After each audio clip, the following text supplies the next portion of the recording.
How safe are the roads in the Cape Fear for walking and cycling? Well, tonight in Operation Gridlock, Share the Road, we are digging deeper to get those answers. WWY's Hannah Patrick sat down with city leaders to find out what improvements are being made, and she talks to a cyclist who has spent 50 years on these roads, advocating for new laws to help keep cyclists safe.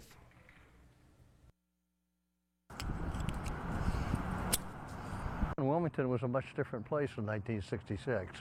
For the last 50 years, Al Schroetel has peddled these roads, watching the city and the congestion grow. You cannot chase, growing communities and growing transportation needs only with highways.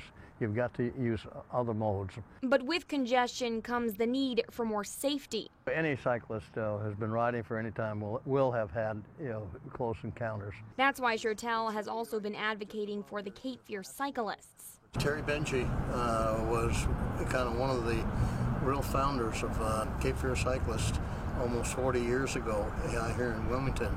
And Terry Benji was killed in a bicycle accident. He says they started a foundation to educate and put in bike facilities. And he says the city has been right there with them. And the county, they have made cycling improvements. Wilmington Urban Area Metropolitan Planning Organization Director Mike Kozlowski says in 2014, the improvements became a bigger part of the transportation conversation.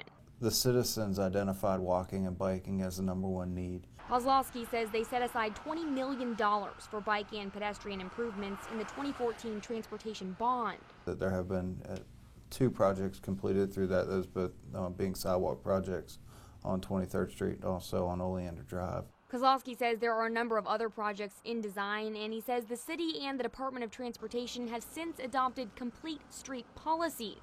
We're not just focusing on the automobile now, we're trying to develop streets that are for all users. In the 2016 WMPO biennial report, Schroetel says they look to see where the most bicycle accidents were happening. Obviously, places like College Avenue, Market Street. But heavy congestion is not the only problem. A lot of the accidents occur at night, and that is largely because the cyclists are wearing dark clothes. Schroetel says both drivers and cyclists are also a part of the problem. The biggest mistake cyclists make, they don't follow the rules of the road.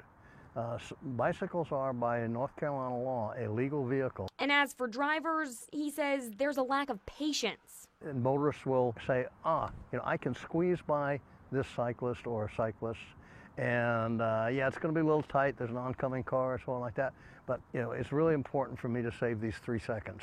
Schroetel says the Cape Fear cyclists have come a long way, pushing new laws in the General Assembly to combat some of these issues. We were so excited last October, motor vehicles can now cross the double yellow line to give cyclists at least 4 feet.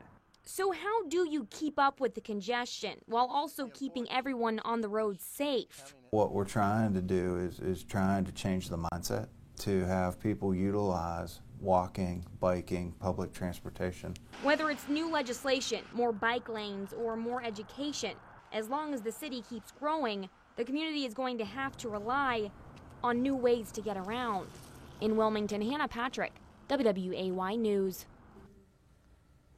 Now, he also says by law that you must have a tail light on a bicycle, but they are trying to advocate for a new law that also requires that you have a headlight too.